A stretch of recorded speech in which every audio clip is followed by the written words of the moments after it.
الحمد للہ وکفا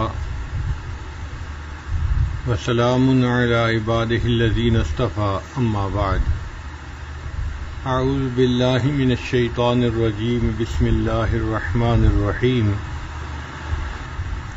واضرب لهم مثل الرجلین آپ ان سے دو شخصوں کا حال بیان کیجئے جعلنا لأحدہما جنتین من اعناب ان میں سے ایک کو ہم نے انگور کے دو باغ عطا کیے وحففناہما بنخل اور ان کو ہم نے کھجور کے درختوں سے گھیر دیا وجعلنا بینہما زرعا اور ان دونوں کے درمیان ہم نے کھیتی بھی اگا دی یعنی ایک بندے کے دو باغ تھے انگور کے ان انگور کے دو باغوں کے درمیان کھیتی بھی تھی اور اس کے اطراف میں کھجوروں کے درخت بھی تھے یہ سورہ کہف کا دوسرا قصہ ہے ایک بندے کا جس کے پاس دو باغ تھے بعض مفسرین نے لکھا کہ بنی اسرائیل کے یہ دو بندے تھے ایک امیر آدمی تھا اور اس کا باغ تھا ایک فقیر آدمی تھا مگر ایمان والا تھا دونوں بھائی تھے یا آپس میں پڑوسی تھے تعلق تھا ان کا یہ واقعہ ہے اور بعض مفسرین نے لکھا کہ نہیں مکہ مکرمہ کے دو لوگ تھے اور یہ ان دونوں کا واقعہ ہے بہرحال مکہ مکرمہ کے ہوں یا بنی اسرائیل کے واقعہ دو بندوں کا ہے ایک امیر تھا مشرک تھا ایمان سے خالی تھا اور دوسرا فقیر تھا مگر ایمان والا تھا اللہ تعالیٰ بیان فرماتے ہیں کہ جس شخص کو ہم نے باغ دیے اس کے پاس انگوروں کے دو باغ تھے اور ان باغوں کے درمیان کھیتی بھی تھی اور اس کے اطراف میں کھجور کے درخت بھی تھے یہاں دو باغ کیوں کہے گئے ذرا اس کی حقیقت کو سمجھ لیجئے کہ باغ کے درمیان میں سے پانی کی نہر جا رہی تھی جن لوگوں کے ہاں نہری پانی ہوتا ہے وہ سمجھتے ہیں کہ نہر سے جب پانی لیا جاتا ہے اور اس کی نالا آگے لے کر جاتے ہیں تو دو طرف کھیت الگ الگ ہو جاتے ہیں حالانکہ وہ ایک ہی مالک ہوتا ہے مگر اس نالے کے ایک طرف کھیت الگ نظر آتا ہے اور دوسری طرف الگ نظر آتا ہے تو یہ بھی معاملہ ایسا ہی تھا کہ مالک ایک تھا اور باغ بھی ایک ہی تھا لیکن درمیان میں پانی کے نالا گزرنے کی وجہ سے وہ ایک کی جگہ دو باغ نظر آتے تھے تو اللہ رب العزت نے یوں ہی فرما دیا کہ ہم نے ایک بندے کو دو باغ عطا کیے تھے ان انگور کے دو باغوں کے درمیان جو حصہ تھا اس میں کھیتی باڑی ہوتی تھی اور اس کی جو اطراف تھیں اس کے اوپر کھجور کے درخت لگے ہوئے تھے کلتا الجنتین آتت اکلہا یہ دونوں باغ اپنا پورا پورا پھل دیتے تھے ولم تظلم منہ شیئا اور پھلوں میں ذرا بھی کمی نہ رہتی تھی وفجرنا خلالہما نہرا اور ہم نے ان دونوں کے درمیان نہر جاری کر دی تھی یعنی وہ جو پانی کا نالا تھا نا وہ نہر تھی جو درمیان میں گزر رہی تھی جس نے باغ کو دو حصوں میں تقسیم کر دیا تھا وکان لہ ثمر اور اس کے لیے اور بھی پھل تھے فقال لصاحبہ وہو یحاورہ اس بندے نے اپنے ساتھی سے بات کی انا اکثر منک مالا واعز نفرا کہ میں تجھ سے مال بھی زیادہ رکھتا ہوں اور میرے پاس کام کرنے والے بندے بھی زیادہ ہیں عام طور پر ہم نے دیکھا ہے کہ جو کسان لوگ ہوتے ہیں یہ جب بیٹھ کے باتیں کرتے ہیں تو اپنے کھیت کی فصل کی باتیں کرنا ان کو اچھا لگتا ہے تو اس نے بھی کہا کہ دیکھو میرا مال بھی تجھ سے زیادہ ہے اور میرے پاس جو کام کرنے والے لوگ ہیں وہ بھی تجھ سے زیادہ ہیں ودخل جنتہ، اور وہ اس حال میں اپنے باغ میں داخل ہو گیا وَهُوَ ظَالِمٌ لِنَفْسِهِ، اور وہ اپنی جان پر ظلم کرنے والا تھا، یعنی متکبر بندہ تھا، مال کا گھمنڈ تھا اس کو، تو وہ اپنی جان پہ ظلم کرنے والا تھا۔ قال، کہنے لگا، ما اظن ان تبید هذه ابدا، کہ میں یہ گمان نہیں کرتا کہ یہ باغ کبھی خراب ہوگا۔ جب آدمی اپنے کھیت کو، باغ کو سیٹ کر لیتا ہے نا، تو دیکھ کے اس کا دل چاہتا ہے کہ یہ ہمیشہ اسی طرح رہے، کبھی خراب نہ ہو۔ تو یہ بندہ بھی جب اپنے باغ میں داخل ہوتا تھا تو دیکھ کے سوچتا تھا کہ میرا یہ باغ ہمیشہ اسی طرح رہے گا، یہ کبھی بھی خراب نہیں ہوگا۔ وما اظن الساعة قائمة، اور نہ میں یہ خیال کرتا ہوں کہ قیامت قائم ہوگی۔ وَلَئِن رُدِدتُّ إِلَىٰ رَبِّي لَأَجِدَنَّ مِنْ خَيْرًا مِنْهَا مُنْقَلَبًا، اور اگر اپنے رب کی طرف لوٹا دیا گیا تو اس سے بہتر لوٹنے کی جگہ ضرور وہاں بھی پالوں گا۔ امیر آدمی کے دل میں عجیب غلط فہمی ہوتی ہے، وہ یہ سمجھتا ہے کہ دنیا میں اللہ نے مجھے جیسے یہاں آسانیاں دی ہیں اور عیش و آرام دیا ہے، جب میں مر جاؤں گا تو آخرت میں بھی مجھے اسی طرح عیش و آرام ہی ملے گا، میں یہاں بھی خاص ہوں، میں آگے بھی اللہ کا خاص بندہ ہوں۔ وہ اپنے اعمال کو نہیں دیکھتا، وہ اپنے مال کو اللہ کے ہاں اپنی قبولیت کی دلیل سمجھتا ہے کہ اللہ مجھ سے راضی ہے تو اللہ نے مجھے اتنا رزق دیا ہوا ہے، ہر چیز اللہ نے جو مجھے عطا کی ہے اس کا مطلب اللہ مجھے اچھا سمجھتے ہیں، مجھے پسند کرتے ہیں، اور چونکہ مجھے پسند کرتے ہیں اور اللہ نے دنیا میں مجھے اتنا دیا ہے تو اول تو قیامت کے دن آنا نہیں، اور اگر آ بھی گیا تو وہاں بھی مجھے اسی طرح بڑا باغ ملے گا اور میں وہاں بھی بڑا بن کر زندگی گزاروں گا۔ قال له صاحبه وهو يحاوره، اس کے ساتھی نے جواب دیتے ہوئے اس سے کہا، اکفرت بالذی خلقک من تراب، کیا تم نے کفر کیا اس اللہ کے ساتھ، اس ذات کے ساتھ جس نے تجھے مٹی سے پیدا کیا، ثم من نطفۃ، پھر نطفہ سے پیدا کیا، ثم سواک رجلا، پھر اللہ نے تجھے بالکل صحیح آدمی بنایا، یعنی اللہ نے تمہیں پیدا کیا، اگر وہ چاہتا تمہاری بصارت نہ ہوتی، سماعت نہ ہوتی، تمہارے جسم کے اعضاء ٹھیک نہ ہوتے، صحت اچھی نہ ہوتی، اللہ نے تمہیں بالکل صحیح صحت کے ساتھ صحیح سالم انسان بنایا، تو یہ اللہ کا تجھ پر فضل ہے اور کرم ہے۔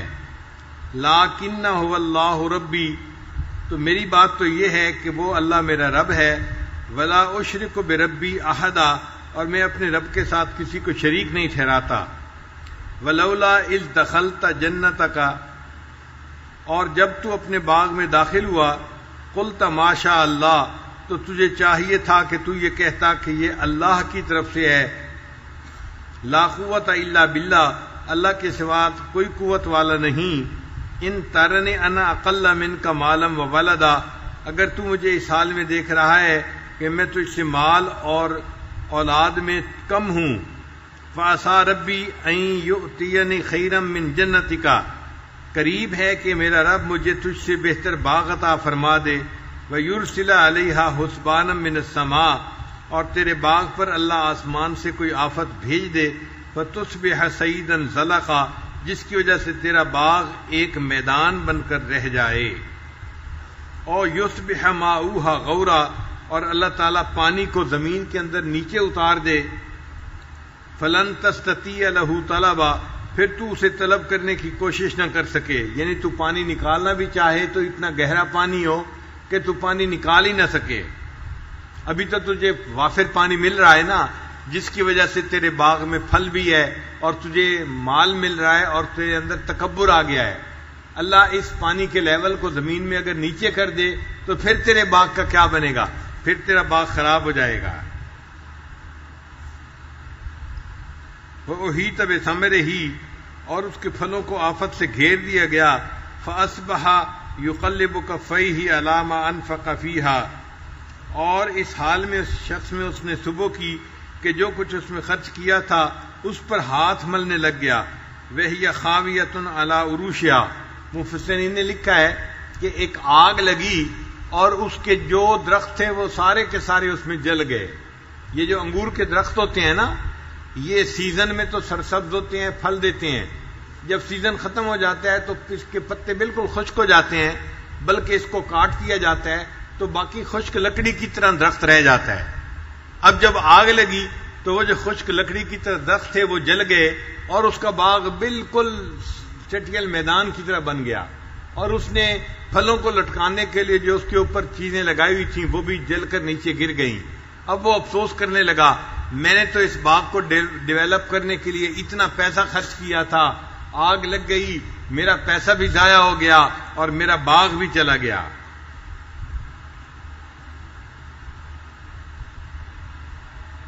وَيَقُولُ يَا لَيْتَنِي لَمْ أُشْرِكْ بِرَبِّي أَحَدًا، اور وہ کہہ رہا تھا کہ ہائے کاش میں اپنے رب کے ساتھ کسی کو شریک نہ ٹھہراتا، یعنی میں نے جو شرک کیا تو یہ برا کام کیا، اللہ نے مجھے میرے اس باغ سے محروم کر دیا۔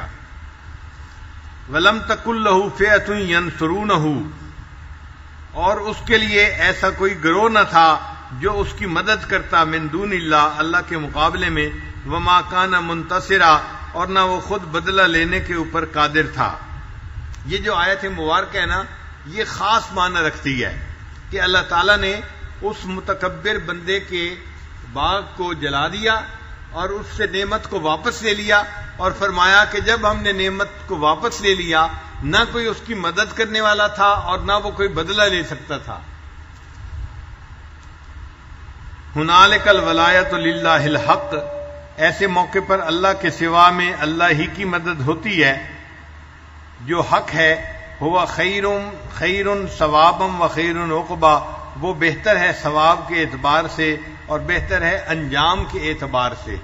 یہ اس باغ والے کا قصہ ہے جو سورہ کہف کے اندر بیان کیا گیا۔ پھر اس کے ساتھ اللہ تعالیٰ دوبارہ انسان کو زندگی اور آدم علیہ الصلوۃ والسلام کے قصے کی طرف لے کے آتے ہیں۔ فرمایا وَاضْرِبْ لَهُم مَثَلَ الْحَيَاةِ الدُّنْيَا كَمَاءٍ أَنزَلْنَاهُ مِنَ السَّمَاءِ، اور آپ ان لوگوں سے دنیاوی زندگی کی حالت بیان کر دیجئے کہ یہ تو پانی ہے جو ہم نے آسمان سے اتارا، فاختلط بِهِ نبات الارض، پھر اس کے ذریعے زمین سے اگنے والی چیزیں خوب پیدا کیں، حشیماً تذروہ الریاح، اور پھر وہ چیزیں جو تھیں وہ چورا چورا ہو کر رہ گیا، وکان اللہ علی کل شیء مقتدرا، جسے ہوائیں اڑا کر لے گئیں اور اللہ ہر چیز پر قادر ہے۔ المال والبنون زینت الحیات الدنیا، یہ آیت مبارکہ یہ بتا رہی ہے کہ دیکھو جس کو اس دنیا میں نعمت ملی ہے وہ اس نعمت کو اللہ کی طرف منسوب کرے۔ اگر اللہ کی طرف منسوب کرنے کے بجائے اپنی طرف منسوب کرے گا تو جو پروردگار نعمتیں دینا جانتا ہے وہ پروردگار نعمت واپس لینا بھی جانتا ہے، وہ واپس بھی نعمت لے لیتا ہے۔ اللہ نے اس بندے کو باغ دیا تھا، یہ تکبر کرنے لگ گیا، اللہ نے آگ لگا کے اس کے باغ کو جلا دیا اور راکھ جو تھی اس کو ہوا نے اڑا دیا، کچھ بھی اس کے پلے نہیں بچا۔ اب اس کا کوئی مددگار بھی نہیں اور وہ اللہ سے بدلہ بھی نہیں لے سکتا، چونکہ اللہ تو غالب ہے اپنے کام میں۔ تو اللہ فرماتے ہیں کہ یہ دنیا کی مثال تو پانی کی مانند ہے، پانی ہم اتارتے ہیں اور زمین کے اندر کھیتی ہو جاتی ہے، پھر وہ کھیتی خشک ہو جاتی ہے اور ہوا اس مٹی کو اڑا دیتی ہے۔ وَيَوْمَ نُسَيِّرُ الْجِبَالَ وَتَرَى الْأَرْضَ بَارِزَةً، اور جس دن ہم پہاڑوں کو چلا دیں گے اور اے مخاطب تو زمین کو دیکھے گا کہ وہ کھلا میدان ہے۔ وَحْشَرْنَاهُمْ، اور ہم ان سب کو جمع کر لیں گے، فَلَمْ نُغَادِرْ مِنْهُمْ أَحَدًا، سو ان میں سے کسی کو بھی نہ چھوڑیں گے۔ وَعُرِضُوا عَلَىٰ رَبِّكَ صَفًّا، اور وہ آپ کے رب پر صفیں بنائے ہوئے پیش کیے جائیں گے۔ لَقَدْ جِئْتُمُونَا كَمَا خَلَقْنَاكُمْ أَوَّلَ مَرَّةٍ، آج تم ہمارے پاس اسی حالت میں آئے ہو جیسا کہ ہم نے تمہیں پہلی بار پیدا کیا تھا۔ یعنی جب انسان پیدا ہوتا ہے نا تو ایک ایک بچہ دنیا میں آتا ہے، پیدا ہوتا رہتا ہے، ایک ایک بچہ دنیا میں پیدا ہوتا ہے اور دنیا میں آتا رہتا ہے۔ اسی طرح قیامت میں انسان صفیں بنائیں گے اور ایک ایک کر کے اپنے رب کے سامنے حساب کے لیے پیش ہوں گے۔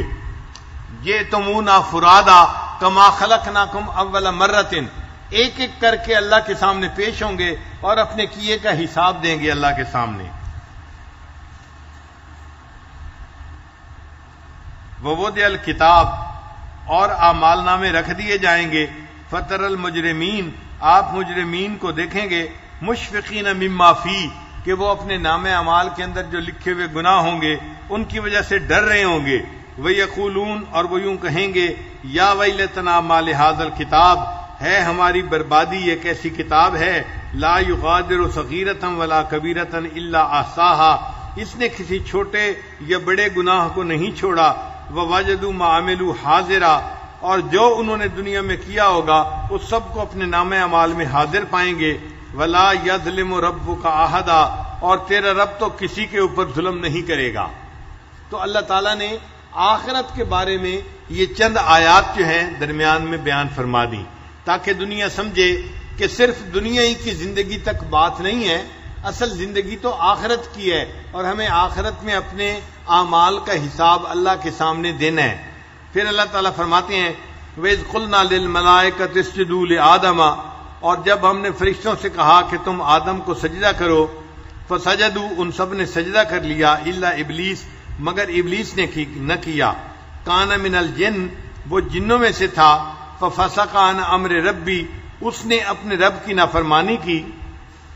افتتخذونہ وذریتہ اولیاء من دونی وہم لکم عدو پھر کیا تم مجھے چھوڑ کر اسے اور اس کی ذریت کو دوست بناتے ہو، یعنی اے انسانوں تم اللہ کو چھوڑ کر شیطان کو اور شیطان کی ذریت کو دوست بناتے ہو حالانکہ وہ تو تمہارا دشمن ہے. بئس للظالمین بدلا یہ ظالموں کے لیے بہت برا بدل ہے. ما اشہدتم خلق السماوات والارض میں نے انہیں آسمانوں کے اور زمین کے پیدا کرنے کے وقت نہیں بلایا. ولا خلق انفسہم اور نہ ان کے پیدا کرنے کے وقت میں. وما کنت متخذ المضلین عضدا اور میں گمراہ کرنے والوں کو اپنا مددگار بنانے والا نہیں ہوں. وَيَوْمَ يَقُولُ نَادُوا شُرَكَائِيَ الَّذِينَ زَعَمْتُمْ اور اس دن کو یاد کرو جس دن اللہ فرمائے گا کہ تم انہیں بلاؤ جنہیں تم میرا شریک سمجھتے تھے.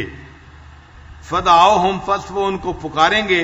فَلَمْ يَسْتَجِيبُوا لَهُمْ اور وہ ان کے بت ان کے جو شرکا ہوں گے ان کو جواب نہیں دیں گے. وَجَعَلْنَا بَيْنَهُمْ مَوْبِقًا اور ہم ان کے درمیان ایک آڑ بنا دیں گے. وَرَأَى الْمُجْرِمُونَ النَّارَ اور مجرم لوگوں کو ہم مجرم لوگ دوزخ کو دیکھیں گے. فَظَنُّوا پھر یقین کر لیں گے أَنَّهُمْ مَوَاقِعُوهَا کہ وہ اس میں گرنے والے ہیں. وَلَمْ يَجِدُوا عَنْهَا مَصْرِفًا اور اس سے بچنے کی کوئی اور ان کے پاس راہ نہیں ہے. وَلَقَدْ صَرَّفْنَا فِي هَذَا الْقُرْآنِ لِلنَّاسِ مِنْ كُلِّ مَثَلٍ اور لوگوں کے لیے ہم نے اس قرآن میں طرح طرح کے عمدہ مضامین بیان کیے ہیں. وَكَانَ الْإِنسَانُ أَكْثَرَ شَيْءٍ جَدَلًا اور انسان جھگڑے میں بہت زیادہ بڑھ کر ہے. وَمَا مَنَعَ النَّاسَ أَن يُؤْمِنُوا اور ہدایت آ جانے کے بعد لوگوں کو ایمان لانے اور اپنے رب سے مغفرت طلب کرنے سے صرف اس بات نے روکا ہوا ہے وَيَسْتَغْفِرُوا رَبَّهُمْ إِلَّا أَن تَأْتِيَهُمْ سُنَّةُ الْأَوَّلِينَ أَوْ يَأْتِيَهُمْ عَذَابُ قُبُلًا کہ ان کے ساتھ اگلے لوگوں جیسا معاملہ ہو جائے یا ان کے آمنے سامنے عذاب آ جائے. یعنی وہ ایمان اس لیے نہیں لاتے کہ یا تو وہ عذاب کے انتظار میں ہوتے ہیں یا وہ سمجھتے ہیں کہ جیسا پہلے لوگوں کے ساتھ معاملہ ہوا ایسا معاملہ ہمارے ساتھ بھی ہو. وَمَا نُرْسِلُ الْمُرْسَلِينَ إِلَّا مُبَشِّرِينَ وَمُنذِرِينَ اور ہم پیغمبروں کو صرف بشارت دینے والا اور ڈرانے والا ہی بنا کر بھیجتے رہے ہیں. وَيُجَادِلُ الَّذِينَ كَفَرُوا بِالْبَاطِلِ لِيُدْحِضُوا بِهِ الْحَقَّ اور جن لوگوں نے کفر اختیار کیا وہ باطل کے ذریعے جھگڑا کرتے ہیں. وَاتَّخِذُوا آیَاتِي وَمَا أُنذِرُوا هُزُوًا اور اس کے ذریعے حق کو ہٹا دے اور لوگوں نے میری آیات کو اور جس چیز کے ان کو ڈرایا گیا مذاق کی چیز بنا رکھا ہے. یعنی لوگ شریعت کو مذاق بنا لیتے ہیں. انبیاء کرام کے ساتھ یہ لوگ جھگڑتے رہے اور اپنے غلط جو ہے موقف کے اوپر یہ لوگ ڈٹے رہے. وَمَنْ أَظْلَمُ مِمَّنْ ذُكِّرَ بِآيَاتِ رَبِّهِ اور اس سے بڑھ کر کون ظالم ہوگا جسے اس کے رب کی آیتوں کے ذریعے نصیحت کی گئی. فَأَعْرَضَ عَنْهَا اس نے اس سے روگردانی کی. وَنَسِيَ مَا قَدَّمَتْ يَدَاهُ اور جو کچھ اس نے آگے بھیجا ہے اسے بھول گیا. إِنَّا جَعَلْنَا عَلَىٰ قُلُوبِهِمْ أَكِنَّةً ہم نے ان کے دلوں پر اس کے سمجھنے کے لیے پردے ڈال دیے. أَن يَفْقَهُوهُ سمجھنے کے لیے. وَفِي آذَانِهِمْ وَقْرًا اور ان کے کانوں کے اندر بھی ڈانٹ دے رکھی ہے. یعنی کچھ لوگ ایسے ہوتے ہیں جیسے ان کے کانوں کے اندر کچھ ڈال دیا گیا، ان کو خیر کی بات سنائی نہیں دیتی اور ان کے دلوں پہ پردہ آ جاتا ہے، اور اس پردے کی وجہ سے وہ حق بات کو سمجھنے سے قاصر ہوتے ہیں۔ وَإِن تَدْعُهُمْ إِلَى الْهُدَىٰ، اگر تو ان کو ہدایت کی طرف بلائیں، فَلَن يَهْتَدُوا إِذًا أَبَدًا، تو وہ ایسی حالت میں ہرگز ہدایت پر نہ آئیں گے۔ وَرَبُّكَ الْغَفُورُ ذُو الرَّحْمَةِ، اور آپ کا رب بہت مغفرت کرنے والا ہے۔ لَوْ يُؤَاخِذُهُم بِمَا كَسَبُوا، اگر وہ پکڑ کرتا ان لوگوں کے اعمال کی وجہ سے، لَعَجَّلَ لَهُمُ الْعَذَابَ، تو ان کے لیے جلد ہی عذاب بھیج دیتا۔ بل لہم موعد، لیکن ان کے لیے تو ٹھکانہ ہے، وقت ہے ایک عذاب آنے کا۔ لن یجدوا من دونہ موئلا، وتلک القری اہلکناہم، اور یہ وہ بستیاں ہیں جن کو ہم نے ہلاک کر دیا، لما ظلموا، کہ انہوں نے گناہ کیے، وجعلنا لمہلکہم موعدا، اور ہم نے ان کے ہلاک ہونے کے لیے وقت کو مقرر کر رکھا ہے۔ یعنی اس سے پہلے بھی ہم عذاب نہیں لاتے، اور جب وہ وقت آ جاتا ہے تو پھر عذاب آیا ہوا ٹلتا بھی نہیں ہے۔ یہ صاحب جنتین کا قصہ ہے جو اللہ رب العزت نے قرآن مجید میں بیان فرمایا۔ کل آپ سے اس پوری سورت کے بارے میں بتایا تھا کہ اس کا ایک لب لباب ہے۔ وہ لب لباب کیا تھا کہ اس میں اللہ تعالیٰ نے 5 قصے بیان فرمائے ہیں۔ کتنے قصے بیان فرمائے ہیں؟ 5 قصے۔ ان قصوں میں جو سب سے مرکزی قصہ ہے وہ حضرت آدم علیہ السلام کا اور ابلیس کا قصہ ہے، آدم و ابلیس کا قصہ۔ اس میں سے کچھ آج آیات بھی گزری جس میں جو ہے ابلیس کے بارے میں کچھ باتیں ہوئیں، تو یہ آدم و ابلیس کا قصہ یہ مرکزی قصہ ہے۔ اور اس سے پہلے 2 قصے تھے وہ عوام الناس کے قصے تھے۔ ان میں سے ایک قصہ تھا اصحاب کہف کا اور ایک قصہ تھا صاحب جنتین کا۔ ہم نے اصحاب کہف کا قصہ بھی پڑھ لیا اور صاحب جنتین کا قصہ بھی آپ پڑھ لیا۔ پھر اس کے بعد 2 قصے ہوں گے، وہ خواص کے قصے ہوں گے۔ ان میں سے ایک قصہ ہوگا حضرت موسیٰ علیہ السلام اور خضر علیہ السلام کا، جو قرآن مجید کے اندر بیان ہوا۔ یہ انشاءاللہ ہم کل پڑھیں گے۔ اور دوسرا قصہ جو خواص میں سے تھا وہ ایک بادشاہ کا ہوگا جس کا نام تھا سکندر ذوالقرنین۔ اس نے اللہ کی زمین پہ اللہ کے حکم کو نافذ کیا تھا۔ یہ قصہ بھی آئندہ بعد میں آئے گا۔ یہ 2 خواص کے قصے ہم بعد میں پڑھیں گے۔ تو گویا پوری سورت کا خلاصہ آپ 5 قصوں میں سمجھ سکتے ہیں۔ درمیانی قصہ کون سا تھا؟ آدم علیہ السلام تھا اور ابلیس کا۔ اور پہلے 2 قصے کون سے تھے؟ عوام الناس کے۔ ان میں سے ایک قصہ کس کا تھا؟ اصحاب کہف کا تھا، اور دوسرا کس کا تھا؟ صاحب جنتین کا تھا۔ اور بعد کے 2 قصے کن کے ہیں؟ خواص کے قصے ہیں۔ ان میں سے پہلے خواص میں سے کون تھے؟ حضرت موسیٰ علیہ السلام تھے، اور ایک بندہ تھا جس کو اللہ نے علم عطا کیا تھا، وہ خضر علیہ السلام تھے۔ اور دوسرے خاص بندے کون تھے؟ ایک بادشاہ گزرا ہے جس کا نام سکندر ذوالقرنین تھا، اور اس کو اللہ نے ہر چیز دنیا کی عطا کی تھی، اور وہ اللہ کی زمین پہ اللہ کا حکم نافذ کرنے والا تھا، اس لیے وہ خاص بندہ تھا۔ یہ 2 قصے آئندہ ہم پڑھیں گے۔ ابھی تک ہم نے صرف 2 قصے پڑھے ہیں، اور تیسرا قصہ آدم و ابلیس کا بھی آج کچھ ہم نے پڑھا ہے، باقی 2 قصے بعد میں پڑھیں گے۔ اب یہ تو لب لباب ہو گیا۔ اب اس لب لباب کو تھوڑا سا اور آگے بڑھا لیجئے تو آپ کے لیے بات کو یاد کرنا آسان ہوگا کہ ان تمام قصوں میں سب سے پہلے اللہ رب العزت نے جب سورہ کہف کو شروع کیا تو اپنی الوہیت کا ذکر کیا ہے کہ الہ کون ہے؟ فقط اللہ کی ذات ہے۔ عبادت کے لائق کون ہے؟ اللہ کی ذات ہے۔ لا الہ الا اللہ، نہیں کوئی معبود سوائے اللہ کے۔ تو اللہ نے سورت کو شروع کیا تو شروع میں اللہ نے اپنی الوہیت کا تذکرہ کیا ہے، اور جب اللہ نے سورت کو ختم کیا تو ختم کے اوپر اپنی ربوبیت کا ذکر کیا ہے۔ ختم میں اللہ نے کس کا تذکرہ کیا ہے؟ اپنی ربوبیت کا تذکرہ کیا ہے کہ رب کون ہے؟ اللہ کی ذات ہے۔ فمن کان یرجو لقاء ربہ، اپنی ربوبیت کا تذکرہ اللہ نے سورت کے آخر پر کیا ہے۔ تو سورت کے شروع میں اللہ نے تذکرہ کس کا کیا؟ اپنی الوہیت کا، اور آخر پہ تذکرہ کس کا کیا؟ اپنی ربوبیت کا۔ اور ایک نقطہ اور بھی یاد رکھیں کہ سورت کے شروع میں اللہ نے اپنے پیارے حبیب صلی اللہ علیہ وسلم کا تذکرہ کیا، مگر ان کی ابدیت کا تذکرہ کیا ہے، ان کی ابدیت کا تذکرہ کیا ہے. الحمدللہ الذی انزل علی عبدہ الکتاب، تو عبد کا تذکرہ کیا ہے. تو شروع میں اللہ نے اپنے حبیب کی ابدیت کا تذکرہ کیا ہے، اور آخر کے اوپر جہاں اللہ نے اپنی ربوبیت کا تذکرہ کیا وہاں پر اپنے محبوب کی بشریت کا تذکرہ کیا ہے. وہاں کس کا تذکرہ کیا ہے؟ محبوب کی بشریت کا تذکرہ کیا ہے. قل انما انا بشر مثلکم، تو بشریت کا تذکرہ آ گیا نا. تو اب پوری سورت کا خلاصہ اور آپ زیادہ بہتر طور پہ سمجھ سکتے ہیں کہ اس سورت میں کتنے قصے بیان ہوئے؟ 5. مرکزی قصہ کون سا ہے؟ آدم و ابلیس کا قصہ، اور اس سے پہلے 2 عوام الناس کے قصے ہیں. ایک ان میں سے نوجوانوں کا قصہ اصحاب کہف کا ہے، اور دوسرا صاحب جنتین ایک امیر آدمی کا قصہ، مگر وہ مشرک تھا، ایمان سے خالی تھا، اس کا قصہ اللہ نے بیان فرمایا ہے. یہ 2 قصے ہم نے پڑھ لیے، اور اس کے بعد 2 قصے اور ہوں گے، وہ خواص کے قصے ہوں گے. ان میں سے ایک ہوگا حضرت موسیٰ علیہ السلام کا واقعہ، اور دوسرا کون سا ہوگا؟ سکندر ذوالقرنین کا واقعہ. حضرت موسیٰ علیہ السلام تو کلیم اللہ تھے، اللہ کے رسول تھے، اولو العزم رسولوں میں سے تھے، اس لیے وہ خواص میں سے تھے. اور سکندر ذوالقرنین اس لیے خواص میں سے تھا کہ وہ امیر آدمی تھا، مگر اللہ کے زمین پر اللہ کے حکم کو نافذ کرنے والا تھا. اور جو بندہ اللہ کی زمین پہ اللہ کے حکم کو نافذ کرے وہ اللہ کو بڑا پسندیدہ ہوتا ہے، اس لیے وہ بھی ایک مقبول بندہ بن گیا، اللہ کا خاص بندہ بن گیا. پھر اس سورت کے شروع میں اللہ نے اپنی الوہیت کا تذکرہ کیا ہے. کس کا تذکرہ کیا ہے؟ اپنی الوہیت کا. اور سورت کے آخر میں اللہ نے اپنی ربوبیت کا تذکرہ کیا ہے. پھر سورت کے شروع میں اللہ نے اپنے حبیب صلی اللہ علیہ وسلم کی ابدیت کا تذکرہ کیا ہے.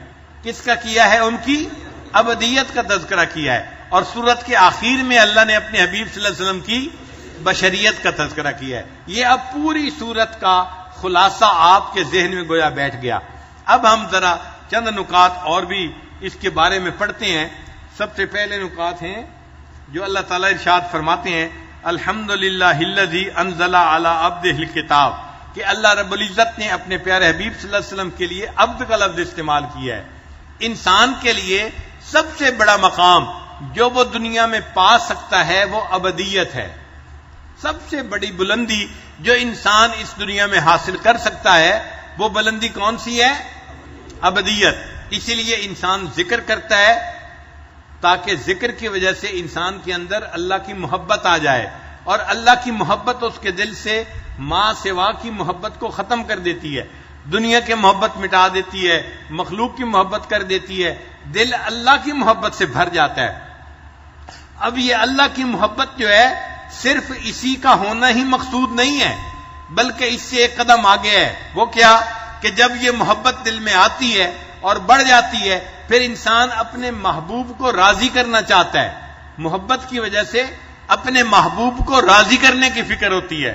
ماں بیٹے کو خوش کرتی ہے، بیٹا والدین کو خوش کرتا ہے، تو محبوب محب ہمیشہ اپنے محبوب سے محبت ہی نہیں کرتا بلکہ اپنے محبوب کو راضی کرنے کی فکر میں لگا ہوتا ہے. تو جب بندے کے دل میں اللہ کی محبت آ گئی اب اس کے دل میں کیا خواہش پیدا ہوگی کہ میں اپنے اللہ کو راضی کروں. چنانچہ اس کے دل میں رضا کی طلب پیدا ہوتی ہے اور بندہ مقام رضا کو حاصل کرنے کی فکر میں آ جاتا ہے. اب جس بندے کو رضا حاصل ہونے کی فکر لگ جاتی ہے تو رضا کیا چیز ہے؟ رضا ہے اللہ کی تقدیر کے اوپر راضی رہنا. اللہ اس کے اوپر شکر کے حالات بھیجے تو وہ اللہ کا شکر ادا کرے، اور اگر اللہ اس کے اوپر مشکل حالات بھیجے تو وہ صبر کرے. اس کو کہتے ہیں اللہ کی رضا پہ راضی رہنا، یعنی ہر حال میں بندہ اپنے رب سے راضی رہتا ہے. نبی علیہ الصلوۃ والسلام نے حدیث پاک میں فرمایا الحمدللہ علی کل حال، میں اللہ سے ہر حال میں راضی ہوں. تو بندہ اپنے رب سے ہر حال میں راضی ہوتا ہے، خوشی میں بھی راضی ہوتا ہے اور غم میں بھی راضی ہوتا ہے. یہ مقام رضا کہلاتا ہے. یہ بڑا مقام ہے جو بندے کو دنیا میں حاصل ہو سکتا ہے، اور ایسا بندہ جس کو یہ مقام رضا حاصل ہو سکتا ہے وہ بندہ صحیح معنوں میں اللہ کا بندہ کہلاتا ہے. اس کو مقام ابدیت نصیب ہوتا ہے، اور یہ بندے کی معراج ہے جو دنیا میں اس کو حاصل ہو سکتی ہے. اور اللہ نے اپنے پیارے حبیب صلی اللہ علیہ وسلم کے لیے اس معراج والے لفظ کا نام استعمال کیا اور فرمایا الحمدللہ الذی انزل علی عبدہ الکتاب، تو عبد کا لفظ اللہ نے اپنے پیارے حبیب صلی اللہ علیہ وسلم کے لیے استعمال کیا۔ چنانچہ عبد کون ہوتا ہے؟ مفسرین نے لکھا العبد الذی لا یرا غیر سیدہ، کہ عبد وہ ہوتا ہے کہ جس کو اپنے آقا کے سوا کوئی نظر ہی نہیں آتا۔ غلام وہ ہوتا ہے جس کو اپنے آقا کے سوا کچھ نظر نہیں آتا، اس کی نظر میں بس اس کا آقا ہی سب کچھ ہوتا ہے۔ تو بندہ بھی وہ ہے کہ جس کو اللہ کے سوا کچھ نظر ہی نہیں آتا، اس بندے کی نظر میں سب کچھ اللہ ہی ہوتا ہے، اس لیے اس کے لیے عبد کا لفظ استعمال کیا۔ بعض مفسرین نے کہا العبد الذی لا ینازع سیدہ شیئا، کہ غلام وہ ہوتا ہے، بندہ وہ ہوتا ہے جو اپنے آقا سے کسی بات کے اندر اختلاف نہیں کرتا۔ یعنی غلام کیا اور اپنے آقا سے اختلاف کیسے کر سکتا ہے؟ غلام تو وہ ہوتا ہے جو ہر بات پہ لبیک کہنے والا ہو۔ اسی طرح بندہ بھی وہ ہے جو اپنے اللہ کے ہر حکم پر لبیک کہنے والا ہو، وہ اپنے اللہ کے کسی فیصلے کے اوپر اپنے دل میں غصہ نہیں کرتا، اپنے دل میں افسوس نہیں کرتا، شکوہ نہیں کرتا، بلکہ اللہ کے ہر حکم پر ہر حال میں اپنے اللہ سے راضی رہتا ہے۔ بعض مفسرین نے کہا کہ حقیقت العبد هو المتخلق باخلاق سیدہ، عبد وہ ہوتا ہے جو اپنے آقا کے اخلاق سے یعنی متخلق ہو۔ یعنی غلام تو وہ ہوتا ہے نا کہ جو اس کے آقا کی عادات ہوں ان کو وہ اپنائے، وہ غلام کہلائے گا۔ یہ تو نہیں ہو سکتا نا کہ آقا نیک ہو اور غلام برا ہو، آقا نرم مزاج ہو غلام سخت مزاج ہو، یہ کیسے ہو سکتا ہے؟ غلام وہ ہوتا ہے کہ جس کی طبیعت اپنے مالک کی طبیعت کے مطابق ڈھل جائے، وہ غلام ہوتا ہے۔ لہذا بندہ بھی وہ ہوتا ہے کہ جس کے اندر اللہ کے خلق پیدا ہو جائیں۔ اس لیے حدیث پاک میں فرمایا گیا تخلقوا باخلاق اللہ، تم اپنے آپ کو اللہ کے اخلاق سے مزین کر لو۔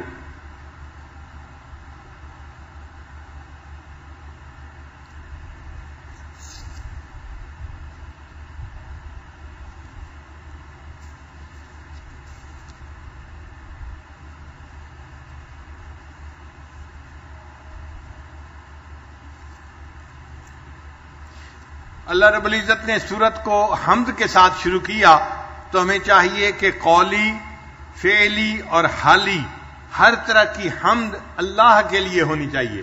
قولی کہتے ہیں زبان سے انسان الحمدللہ پڑھے، اللہ کی تعریف کرے، اللہ میں آپ سے ہر حال میں راضی ہوں، اے اللہ آپ نے مجھے بہت اچھے حال میں رکھا ہے، میں اپنے پروردگار سے ہر حال میں خوش ہوں، یہ قولی حمد ہو گئی۔ اور ایک ہے فعلی، فعلی کا مطلب یہ کہ انسان پھر اللہ کے حکموں کی فرما برداری بھی کرے، یہ اللہ کی حمد ہے کہ انسان اللہ کے حکموں کی پابندی کرنے والا ہو۔ اور حالی جو ہے وہ یہ کہ انسان کسی بھی حال میں ہے، عند کل حال من الاحوال، وہ اللہ کی حمد بیان کرے۔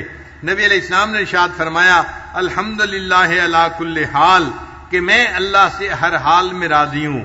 تو بندہ اپنے اللہ سے ہر حال میں راضی رہے، یہ اللہ تعالیٰ کی حمد ہے جو ہمیں بیان کرنی چاہیے اور ہمیں راضی رہنا چاہیے۔ سورہ کہف کے اندر اللہ رب العزت نے کوئی ایک آیت ایسی نہیں بنائی کہ اس ایک آیت کی وجہ سے سورہ کہف کا پڑھنے والا فتنہ دجال سے بچ جائے گا، بلکہ سورہ کہف کے اندر جتنے واقعات ہیں وہ واقعات انسان کو ایسا سبق سکھاتے ہیں، ایسی تعلیم دیتے ہیں، ایسی ذہن سازی کرتے ہیں کہ ان کی تعلیمات دل میں اتر جائیں تو ایسا بندہ دجال سے فتنے سے محفوظ رہے گا۔ دجال کے فتنے کے بارے میں حدیث پاک میں ہے کہ نبی علیہ السلام نے ارشاد فرمایا کہ آدم علیہ السلام سے لے کر قیامت تک کوئی اتنا بڑا فتنہ نہیں آیا جتنا فتنہ بڑا دجال کا فتنہ ہوگا۔ صحابہ کرام کہتے ہیں ہم اتنا ڈرتے تھے دجال کے فتنے سے کہ اگر کوئی بندہ قضائے حاجت کے لیے درختوں کی اوٹ میں جاتا تھا تو جب درختوں سے نکل کر واپس آتا تھا تو وہ ڈر رہا ہوتا تھا ایسا نہ ہو میں واپس جاؤں اور دجال آ چکا ہو، اتنا ڈرتے تھے دجال کے آنے سے۔ تو اگر صحابہ کرام کو دجال کے آنے کا اتنا ڈر تھا تو آپ سوچیں ہم تو قیامت کے کتنے قریب کی زندگی گزار رہے ہیں، ہمیں تو دجال کے فتنے سے بڑا ڈرنے کی ضرورت ہے۔ احادیث سے پتہ چلتا ہے کہ دجال ایک شخص ہوگا جو دنیا کے اندر فتنہ پھیلائے گا. اچھا دجال کا لفظ سمجھ لیجئے. دجل کہتے ہیں فریب کو، ملمہ سازی کو. کئی لوگ ہوتے ہیں نا کہ وہ تانبے کے زیور بنا کے اس کے اوپر سونے کا پانی چڑھا دیتے ہیں، تو دیکھنے میں وہ سونے کا زیور نظر آتا ہے لیکن ہوتا تانبے کا ہے، تو اس کو ملمہ سازی کہتے ہیں. یہی دجل ہے کہ اوپر سے کچھ نظر آتا ہے، اندر سے کچھ ہوتا ہے. تو دجال بھی اوپر سے کچھ ہوگا، اندر سے کچھ ہوگا. اور جو دجالی تہذیب ہے وہ بھی اسی طرح کہ اوپر سے بڑی خوشنما نظر آئے گی لیکن اس کے اندر خرابی ہوگی، اندر اس کے فتنہ ہوگا. اور آج دجالی تہذیب بڑھتی چلی جا رہی ہے. مادیت کا فتنہ اتنا آ گیا ہے کہ آج کفر جو ہے اپنی تہذیب کو پوری دنیا کے اندر غالب کرنے کے لیے کوشش میں لگا ہوا ہے، اور وہ بڑے پیارے پیارے نام استعمال کرتا ہے. آپ دیکھیں جمہوریت کا نام کتنا پیارا ہے، اس نام کو پوری دنیا میں اس نے پھیلا دیا ہے. چنانچہ اچھے لکھے پڑھے لوگ شریعت نافذ کرنے سے گھبراتے ہیں یا شریعت نافذ کرنے سے پریشان ہوتے ہیں. حالانکہ اللہ کی زمین ہے، اللہ کے بندے ہیں، اللہ کا حکم نافذ کرنے میں کیا رکاوٹ ہونی چاہیے؟ کوئی رکاوٹ نہیں ہونی چاہیے. لیکن اس نے نام اتنا خوبصورت بنا دیا، آج پوری دنیا بس جمہوریت کے پیچھے لگی ہوئی ہے. ٹھیک ہے ہمارے ملک میں بھی جمہوریت ہے، ہم بھی اسی نظام کے تحت زندگی گزار رہے ہیں، مگر اس نے اس کو اتنا خوشنما بنا دیا کہ اس کے علاوہ دوسرے بندے کو کچھ نظر ہی نہیں آتا. قرآن مجید میں ہے اگر تم زمین میں اکثریت کی پیروی کرنے لگ جاؤ گے تو یہ تمہیں گمراہ کر دیں گے. قرآن مجید کی آیت ہے. تو اکثریت جو کہتی ہے وہی کر لو، اگر ہم اس کو زندگی کا اصول بنا لیں تو ہم تو دین کے اوپر نہیں رہ سکتے، دین سے دور چلے جائیں گے. آج تو ملکوں کی اکثریت فیصلہ کر رہی ہے کہ مرد سے شادی کر رہا ہے. بتاؤ یہ بے وقوفی کے قانون ہیں یا نہیں؟ یہ جہالت کے قوانین ہیں نا یا نہیں؟ لیکن بڑے بڑے ملکوں میں یہ قوانین آج اسمبلیوں میں پاس ہو رہے ہیں. تو یہ جو دجالی فتنہ ہوگا نا یہ اوپر سے بڑا خوبصورت نظر آئے گا مگر اندر اس کے خرابی ہوگی. اور آج اوپر سے واقعی یہ چیزیں بڑی خوبصورت نظر آتی ہیں. انسان سمجھتا ہے کہ جی دنیا میں ترقی ہو گئی ہے اور ہمیں بھی ترقی یافتہ بن جانا چاہیے، لہذا ان کو دیندار لوگ اچھے نہیں لگتے. سب سے پہلے دین بیزاری ان کے اندر آ جاتی ہے. اور آج آپ دنیا میں دیکھ رہے ہیں کہ پوری دنیا کے اندر اس وقت دین بیزاری کی کیفیت ہے. وہ دین کا نام سننا ہی پسند نہیں کرتے.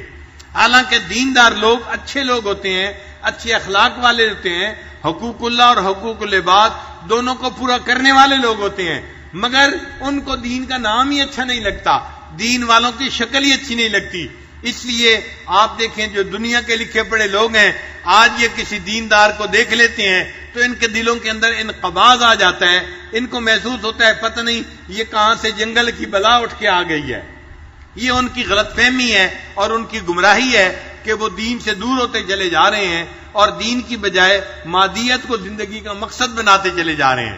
یہ جو مادیت پرستی ہے یہی دجالی فتنہ ہے جو آج کے دور میں بڑھتا ہی چلا جا رہا ہے. آپ دیکھیں آج کے دور میں انسان اسی دنیا کی زندگی کو اپنا سب کچھ سمجھنے لگ گیا ہے، اسی دنیا کی زندگی کو اپنی زندگی کا مقصد سمجھنے لگ گیا ہے. جس بندے کو دیکھو اس کا دل چاہتا ہے گھر ایسا ہو، گاڑی ایسی ہو، بچے ایسے ہو، تعلیم ایسی ہو، کاروبار ایسا ہو، جو ہو یہی ہو، اور آخرت ذہن سے نکلتی جا رہی ہے، آخرت کو بھولتا ہی جا رہا ہے. یہی دجالی فتنہ ہے کہ انسان آخرت کو بھول جائے گا اور دنیا کی زندگی کو اپنا سب کچھ سمجھنا شروع کر دے گا. اس کے اوپر جو ہے ہمارے بعض اکابرین نے کتابیں بھی لکھی ہیں. مادیت اور ایمان کا یہ مقابلہ ہے جو آج کے دور میں ہو رہا ہے. ایک طرف ایمان والے ہیں جو اپنی آخرت کو بنانے کی فکر میں لگے ہوئے ہیں، جو دین کی محنت کی فکر میں لگے ہوئے ہیں، جو مدارس چلا رہے ہیں، دین کی دعوت کا کام کر رہے ہیں، جو اللہ کے بندوں کو اللہ کی طرف بلا رہے ہیں، یہ ایمان کی محنت کرنے والے لوگ ہیں. اور دوسری طرف وہ لوگ ہیں جو اسی دنیا کے ریسورسز کو بڑھانے کے لیے اور زیادہ پیسہ کمانے کی محنت میں لگے ہوئے ہیں، اور وہ چاہتے ہیں کہ بس دنیا کی زندگی خوشنما ہونی چاہیے، دنیا کے اندر اچھے شہر ہوں، اچھی بلڈنگز ہوں، ڈیولپڈ ایریا ہونا چاہیے، کھانا پینا اچھا ہونا چاہیے، دنیا کی زندگی اچھی ہونی چاہیے. تو یوں لگتا ہے کہ آج کے دور میں ایمان اور مادیت کی ایک جنگ ہے جو چل رہی ہے. ایک طرف ایمان والے ہیں اور دوسری طرف مادیت پرست لوگ ہیں جو فقط دنیا ہی کے پیچھے لگے ہوئے ہیں. انہوں نے مال کمانا ہوتا ہے، حلال اور حرام سے ان کو کوئی واسطہ نہیں ہوتا، حلال اور حرام کا ان کے ذہن میں کوئی تصور ہی نہیں ہوتا، بس مال کمانا ہوتا ہے. یہی دجالی فتنہ ہے جو آج کے دور میں عام ہو گیا ہے، اور اس میں ہر بندہ جو ہے وہ آہستہ آہستہ الجھتا چلا جا رہا ہے. اب اس فتنے سے کون بچے گا؟ جو بندہ ایمان کے اوپر ڈٹا رہے گا، جو بچہ ایمان کے اوپر جمع رہے گا. اب ایمان کے اوپر جمنے کے لیے بندے کو اپنا ایمان بچانا پڑتا ہے، اور اس کو کئی مرتبہ کہف کے اندر جانا پڑتا ہے. جیسے نوجوانوں نے اپنے ایمان کو بچانے کے لیے کیا کیا تھا، وہ کہاں چلے گئے تھے؟ کہف میں چلے گئے تھے. آج کے دور میں بھی ایمان بچانے کے لیے بندے کو کسی کہف کے اندر داخل ہونا پڑے گا. توجہ سے بات سنیے گا. آج کے زمانے میں 5 کہف ہیں. آج کے زمانے میں کتنے کہف ہیں؟ 5 کہف ہیں. اگر ان کہف میں بندہ داخل ہو جائے تو وہ زمانے کے یہ جو رواج کے رسم و رواج کے فتنے ہیں ان سے بچ سکتا ہے. ان میں سے پہلا کہف جو ہے وہ مدارس کا کہف ہے. پہلا کہف کون سا ہے؟ مدارس کا کہف. جو بچہ مدرسے میں آ جاتا ہے، آپ غور کریں گے، اس کا ایمان محفوظ ہو جاتا ہے، اس کے اعمال محفوظ ہو جاتے ہیں، اس کی آخرت محفوظ ہو جاتی ہے، اس کا دین محفوظ ہو جاتا ہے. دنیا کی یہ نئی نئی ترقی اس بندے کو نہیں لبھا سکتی، اس بندے کو شیطانی راستے پہ نہیں چلا سکتی. یہ بندہ مدرسے کی برکت کی وجہ سے اپنے دین کے اوپر جمع ہوتا ہے، اور اس نے اپنے دانتوں کے ساتھ مضبوطی سے شریعت کو پکڑا ہوا ہوتا ہے. تو مدرسہ اس کے لیے کہف بن جاتا ہے. مدرسہ اس کے لیے کیا بن گیا؟ کہف بن گیا. اس کا ایمان بچ گیا.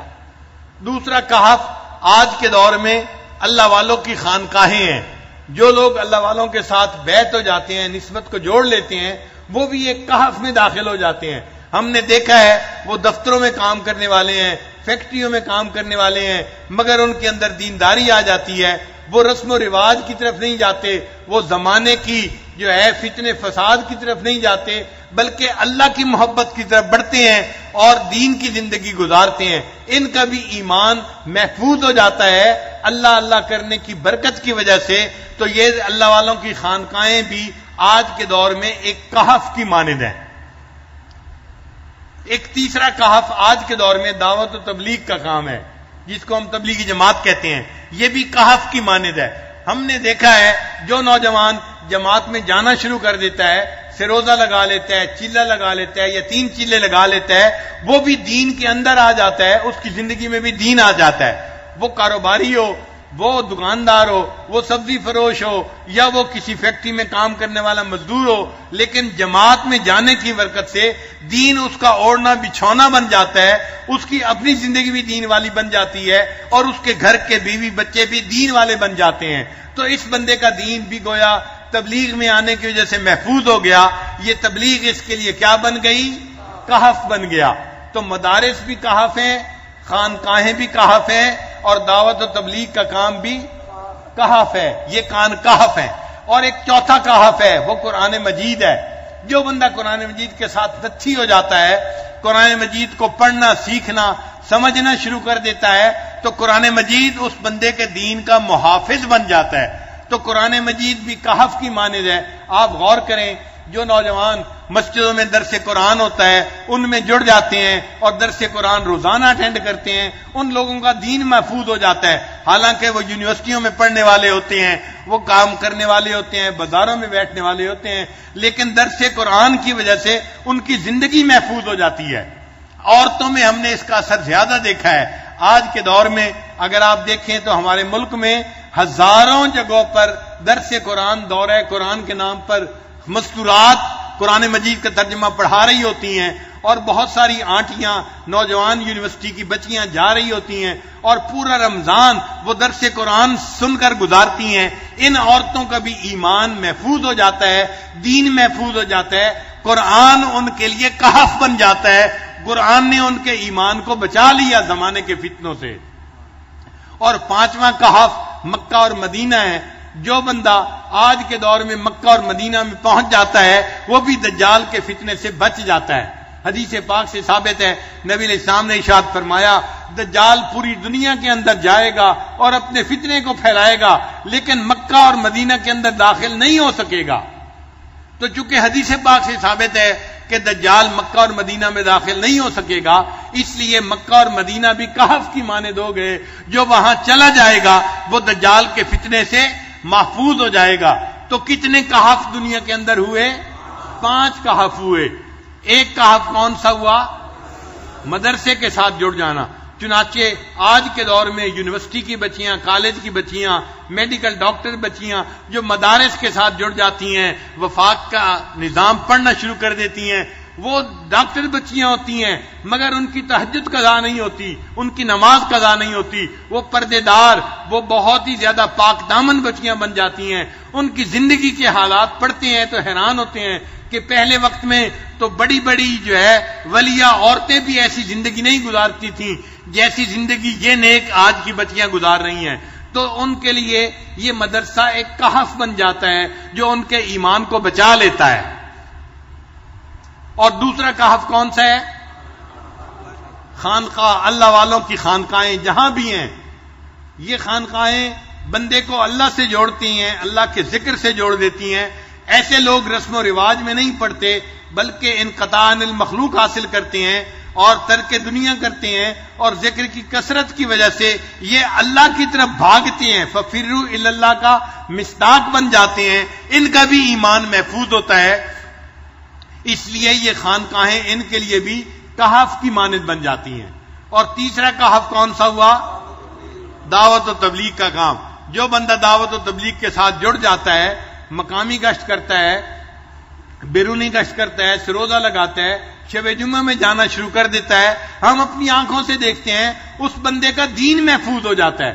وہ بندہ دیکھنے میں دنیا دار بندہ ہوتا ہے، ایک سبزی فروش ہے یا مزدور ہے یا کام کرنے والا ہے، لیکن دین کی فکر اس کو لگ جاتی ہے، پوری دنیا میں دین آ جائے اس کے دل کا غم بن جاتا ہے، اس کا ایمان محفوظ ہو گیا، یہ دجالی فتنے سے بچ گیا، تو یہ دعوت و تبلیغ اس کے لیے کہف بن گئی۔ جیسے اصحاب کہف کا ایمان بچ گیا تھا، اللہ نے اس نوجوان کا ایمان اس دعوت و تبلیغ کی وجہ سے محفوظ فرما دیا۔ چوتھا کہف کون سا ہے؟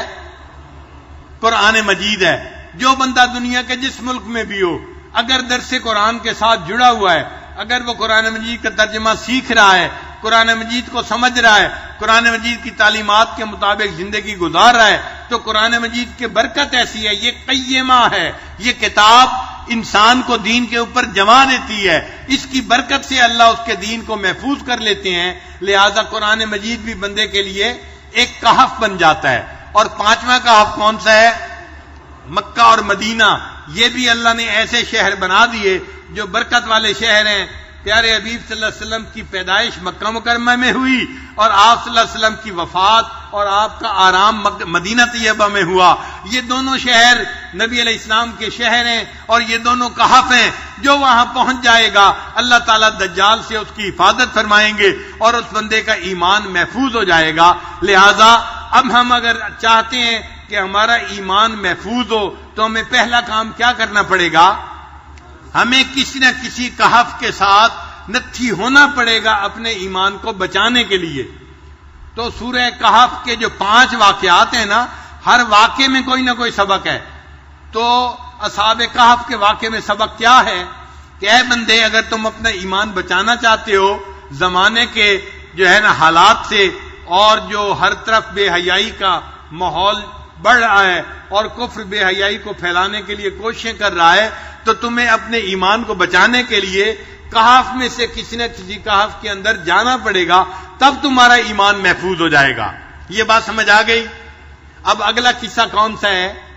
صاحب جنتین کا قصہ۔ دوسرا قصہ کون سا ہے؟ صاحب جنتین کا قصہ۔ اس قصے کا سبق اور لب لباب یہ ہے کہ اے بندے، اگر تمہیں اللہ تعالیٰ دنیا میں نعمتیں دیتے ہیں، تم فیکٹری کے مالک ہو، تم بزنس مین ہو، تم اچھی جاب کرنے والے ہو، تم اچھی تعلیم رکھنے والے ہو، اور تمہیں مال پیسہ ہے، گاڑی ہے، گھر ہے، سب دنیا کی نعمتیں موجود ہیں، اپنے اندر گھمنڈ مت آنے دینا. جس پروردگار نے نعمت دی ہے ان نعمتوں کو اسی کی طرف منسوب کرنا، اپنی طرف نعمتوں کو منسوب نہ کر لینا. انسان عام طور پر نعمتوں کو اپنی طرف منسوب کرتا ہے. آپ قارون کا قصہ پڑھ کے دیکھ لیں تو قارون نے کیا کہا تھا کہ یہ سب کچھ وہ ہے، اوتیتم علم من عندی، جو میرے پاس علم تھا بزنس کا میں نے اس کو لگایا اور اتنا مال مجھے جو دیا تو یہ میرے علم کی وجہ سے مجھے ملا. اس نے اس مال کو اللہ کی طرف نہیں منسوب کیا کہ اللہ نے مجھے رزق عطا کیا ہے، بلکہ اس کو اپنی طرف منسوب کیا کہ یہ مجھے ملا ہے. تو قارون نے کیا کیا تھا؟ مال کو اپنی طرف منسوب کیا تھا. اس کی وجہ سے پھر اللہ کی پکڑ میں آ گیا. اور یہ جو صاحب جنتین تھا اس نے بھی مال کو کس طرح منسوب کیا؟ اپنی طرح منسوب کیا. میرا یہ باغ ہے، میرا باغ کبھی ختم نہیں ہوگا، میں نے اتنا اچھا اس کو ڈیولپ کیا ہے اور یہ ہمیشہ ہمیشہ رہے گا، اور میں تو مر بھی گیا تو مجھے تو آخرت میں بھی اتنا اچھا ٹھکانہ مل جائے گا. اس نے اپنی طرف منسوب کیا، اور اپنی طرف منسوب کرنے کی وجہ سے اللہ تعالیٰ نے اس نے دنیا کے باغ کو جلا کے بھی رکھ دیا اور اس کو اس نعمت سے محروم بھی کر دیا. تو یہ قصہ ہمیں سکھا رہا ہے کہ جس بندے کو اللہ دنیا میں نعمت عطا کرے وہ نعمت کو کس کی طرف منسوب کرے؟ اس منعم علیہ طرح کی طرف منسوب کرے جس نے نعمت کو عطا کیا ہے. جو پروردگار نعمتیں دینا جانتا ہے وہ پروردگار نعمتیں لینا بھی جانتا ہے. تو یہ صاحب جنتین کا قصہ ہمیں یہ سبق دیتا ہے. ہم یہ سبق اچھی طرح سیکھ لیں اور کبھی اپنی ان نعمتوں کو اپنی طرف منسوب نہ کریں کہ میں نے یہ کیا. نہ میں نے نہیں کیا. اگر فیکٹری میری چل رہی ہے تو میں نہیں چلا رہا، اللہ چلا رہے ہیں. اگر میری کھیتی سب مجھے زراعت دے رہی ہے تو میں نہیں اس سے کھیتی لے رہا، اللہ مجھے دے رہے ہیں. تو دینے والا کون ہے؟ اللہ ہے. اللہ کی طرف نظر جانی چاہیے، اپنی ذات کی طرف نظر نہیں جانی چاہیے. تو صاحب جنتین کے ذریعے سے ہمیں یہ سبق مل گیا. تو ہمیں اصحاب کہف کے قصے سے کیا سبق ملا؟ کہ ہمیں اپنا ایمان بچانے کے لیے کسی نہ کسی کہف کے ساتھ نتھی ہو کے زندگی گزارنی چاہیے. چنانچہ وہ 5 کہف کون سے ہیں؟ مدارس کہف ہیں، خانقاہیں کہف ہیں، دعوت و تبلیغ کا کام کہف ہے، قرآن مجید کے درس جہاں بھی دنیا میں ہوتے ہیں، مرد دیتے ہیں، عورتیں دیتی ہیں، مرد عورت سب کے لیے یہ قرآن مجید کے ساتھ نتھی ہو جانا یہ کہف کے اندر داخل ہونے کی مانند ہے. قرآن مجید بندے کے ایمان کو محفوظ کر لیتا ہے اور بندے کو سیدھے رستے کے اوپر رکھتا ہے، بھٹکنے نہیں دیتا. اور 5واں کہف کون سا ہے؟ 5واں کہف مکہ مدینہ ہے. اس لیے حدیث پاک میں آتا ہے کہ قرب قیامت میں ایک وقت آئے گا کہ دیندار لوگ پریشان ہوں گے اور پریشان ہو کے وہ مکہ اور مدینہ کی طرف ہجرت کریں گے. کوئی مدینہ جائے گا، کوئی مکہ جائے گا، تو مکہ اور مدینہ کی طرف ہجرت کرنا یہ حدیث پاک سے ثابت ہے. آج بھی اللہ تعالیٰ اگر کسی بندے کو اتنا مال عطا کرے کہ وہ گھر اپنا بدل سکتا ہے تو مکہ اور مدینہ جا کے رہنا چاہیے، کیونکہ وہیں پہ امام مہدی آئیں گے اور وہیں پر جو ہے اللہ تعالیٰ ایمان والوں کی حفاظت فرمائیں گے. اور ایک اور بات سن لیجئے کہ میں نے ایک حدیث پاک میں یہ بات پڑھی، میں ابھی آج اس کا ریفرنس تلاش کر رہا تھا. اس حدیث پاک میں تھا کہ جب امام مہدی آئیں گے تو امام مہدی کے جو انصار ہوں گے یہ کہف میں رہنے والے لوگ ہوں گے. امام مہدی کے جو انصار ہوں گے، انصار سے کیا مراد؟ ان کے جو مددگار ہوں گے. تو ان کے مددگار کون لوگ ہوں گے؟ جو اس وقت کے اصحاب کہف ہوں گے وہ ان کے مددگار ہوں گے. تو جو گویا اس وقت ان 5 کہف کے اندر رہنے والے لوگ ہوں گے نا، یہ اپنے وقت میں امام مہدی کے انصار بنیں گے، ان کے دوست بنیں گے، اور اللہ ان کے ایمانوں کی حفاظت فرمائیں گے اور دجال کے فتنے سے یہ لوگ محفوظ رہیں گے. تو سورہ کہف ہمیں دجال کے فتنے سے محفوظ کرتی ہے. سورہ کہف کے اندر 5 قصے ہیں اور ہر قصہ ہمیں ایک سبق سکھاتا ہے. ہم نے 2 قصے پڑھے ہیں اور 2 قصوں سے ہم نے 2 سبق سیکھے ہیں.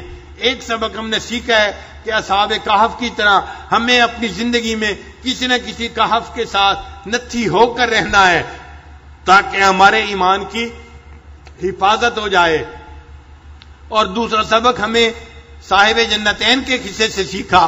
وہ سبق کیا تھا کہ اللہ اگر کسی کو نعمتیں عطا کرے تو نعمتوں کو اپنی طرف منسوب نہ کرے, اپنے اندر عجب اور تکبر نہ پیدا ہونے دیں, نعمتوں کو اللہ کی طرف منسوب کریں جس نے نعمتوں کو عطا کیا ہے.